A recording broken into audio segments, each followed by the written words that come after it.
എൻ്റെ പ്രശ്നം എന്താ അറിയോ? ഞാൻ ഈ കോണ്ടാക്ട് വെക്കൽ ഭയങ്കര ബുദ്ധിമുട്ടാണ്. ചേച്ചിനെ വിളിക്കും, കാര്യങ്ങൾ അന്വേഷിക്കും. അല്ലാണ്ട് മറ്റേ റെഗുലർ കോളും പരിപാടികളൊന്നും ഇല്ല.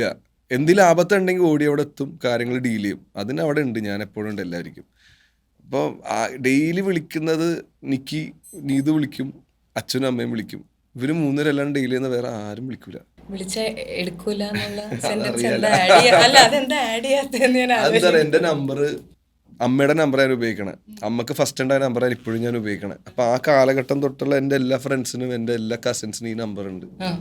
അപ്പോൾ ഞാൻ എവിടേക്ക് പോയിട്ടുണ്ടോ അവിടേക്ക് ഞാൻ ഈ നമ്പറാണ് കൊടുത്തേക്കണം. അമ്മയും കൊടുത്തേക്കണ ഈ നമ്പറാണ്. അപ്പോൾ ഈ നമ്പറിൽ പല ആൾക്കാരും വിളിച്ചുകൊണ്ടിരിക്കും. അപ്പോൾ അൺനോൺ നമ്പർ പരിപാടിയായിട്ട് ഞാൻ എടുക്കൽ ഭയങ്കര കുറവായിരുന്നു. പക്ഷെ ഇപ്പോൾ എടുക്കുന്നുണ്ട് എല്ലാവരെയും കോള്. ഇനി അതിന്റെ പേരിലൊരു സിനിമ മണിരത്നമൊക്കെ വിളിച്ചിട്ട് ഹലോ അർജുൻ ഫ്രീ അല്ലേ എന്ന് ചോദിക്കുമ്പോൾ എടുക്കാതെ അങ്ങനെ ഒന്നുമില്ല, അവർ വാട്സാപ്പ് ചെയ്യും. പിന്നെ മണിരത്നം എന്നെ ഡയറക്റ്റ് വിളിക്കാൻ പോണല്ലേ? പറയാൻ പറ്റില്ലല്ലോ. ഇല്ല, അവരുടെ പി എക്ക് ആയിരിക്കും വിളിക്കണം. ഇതെങ്ങനെ ഉറപ്പിക്കാൻ പറ്റും? അത് ഉറപ്പാ. അർജുന്റെ സിനിമ കണ്ടു, പുള്ളി എക്സൈറ്റ്മെന്റ് താങ്ങാൻ പറ്റണില്ല, എനിക്ക് നേരിട്ട് അഭിനന്ദിക്കണം പുള്ളി വിചാരിച്ചു. ഇത് പുള്ളിക്ക് ചിന്തിച്ചൂടെ? അങ്ങനെ വേണ്ട.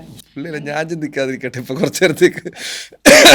പുറത്തുനിന്ന് കാണുന്ന ഒരാളുടെ കാഴ്ചപ്പാട് എപ്പോഴും വ്യത്യാസമായിരിക്കും. എന്ന് മാത്രമല്ല, ഇപ്പം അർജുൻ തന്നെ എനിക്കറിയാം, സ്ട്രഗിൾസ് ഞാൻ കണ്ടിട്ടുണ്ട്. സിനിമകളിൽ നിന്ന് സിനിമകളിലേക്ക് പോകുമ്പോൾ വിജയങ്ങളും പരാജയങ്ങളും രണ്ടിലൂടെയും സഞ്ചരിച്ചെത്തിയ ഒരാളാണ്.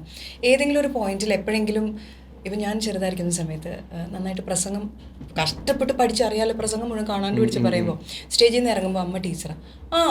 ടീച്ചറിൻ്റെ മോളല്ലേ? എനിക്കത് കേൾക്കുമ്പോൾ ടീച്ചറിൻ്റെ മോളായതുകൊണ്ട് എനിക്ക് പ്രസംഗം പറയാൻ പറ്റില്ലല്ലോ. ഞാൻ ആ 3 പേജ് കാണാണ്ട് പഠിച്ച് പറയുന്നത്. അങ്ങനെ കേൾക്കുമ്പോൾ തന്നെ കുഞ്ഞു കാര്യമാണ്, എനിക്ക് ഫ്രസ്ട്രേഷൻ വരെയായിരുന്നു. അതുപോലെ ഏതെങ്കിലും ഒരു പോയിന്റിൽ നമ്മൾ അച്ചീവ് ചെയ്ത് നിൽക്കുമ്പോൾ അതിപ്പം ഹരിശ്രീ അശോകൻ്റെ മോനല്ലേ, അവൻ അതിനുള്ള ഒരു കാലിബർ അല്ലെങ്കിലും നമ്മുടെ ആ ഒരു ടാലൻറ്റിനെ ബഹുമാനിക്കാത്ത രീതിയിലുള്ള ഒരു സംസാരം എപ്പോഴെങ്കിലും കേട്ടിട്ടുണ്ടോ? കേട്ടിട്ടുണ്ടോന്ന് വെച്ചാൽ പോസിറ്റീവ് രീതിയിലേ ഞാൻ കേട്ടിട്ടുള്ളൂ. പിന്നെ അശോകന് പോലല്ല, അവൻ വെറുതെ പോലും ആ സിനിമയിൽ വന്നതെന്ന്. എനിക്ക് ആദ്യത്തേക്ക് സിനിമയിൽ പറവയും ബിടെക്കും ജൂണൊക്കെ ചെയ്യുമ്പോൾ കുറേ ട്രോൾ പേജസിൽ എൻ്റെ ഫോട്ടോ ഒക്കെ വെച്ചിട്ട് വരുമായിരുന്നു ഇങ്ങനെ. ഞാൻ എന്താണ് ഹരിശ്രീ അശോകൻ വെറുതെ അല്ല സിനിമയിലേക്ക് വന്നതെന്നൊക്കെ, അങ്ങനത്തെ കുറേ മറ്റേ മോട്ടിവേഷണൽ പരിപാടി എനിക്ക് ഭയങ്കര ഇഷ്ടമായിരുന്നു ആ സമയത്തൊക്കെ. അതൊക്കെ കാരണം അച്ഛൻ്റെ പാത പിന്തുടരാൻ പറ്റി എന്നുള്ള പരിപാടിയും അത് നീറ്റായിട്ട് കൊണ്ടുപോകുന്നുണ്ട്. അത് ഭയങ്കര നല്ലവനായി പോയി കഴിഞ്ഞാൽ ഭയങ്കര പ്രശ്നമാണ്. എക്സ്പ്ലോയിറ്റ് ചെയ്യാൻ പറ്റൂല. ഈ സിനിമ എല്ലാവരും ചിന്തിക്കുമ്പം വിചാരിക്കുന്ന പറവ ക്ലിക്കായതുകൊണ്ട് ഇതാണ് ഫസ്റ്റ് സിനിമ എന്ന് വിചാരിക്കുന്ന ഒരുപാട് പേരുണ്ടായിരുന്നു ഇപ്പം. അതെ, പക്ഷെ ഞാൻ ആ സമയം തൊട്ട് ഇന്റർവ്യൂലെല്ലാം എൻ്റെ ആദ്യത്തെ പടവും രണ്ടാമത്തെ പടത്തിനെ പറ്റിയും ഡീറ്റെയിൽ പറയാറുണ്ടായിരുന്നു. അതിൽ ഈ ഓർക്കുട്ടൊരു ഓർമ്മക്കൂട്ടിലൂടെ വരുന്ന സമയത്ത് ശരിക്കും പറഞ്ഞാൽ നമ്മൾ ഈ നേരത്തെ പറഞ്ഞ സ്റ്റാർക്കിയുടെ ഒരു ആംഗിളിൽ നിന്ന് എടുത്ത് അതിലൊരു നെപ്പോ സ്വഭാവമുണ്ട്.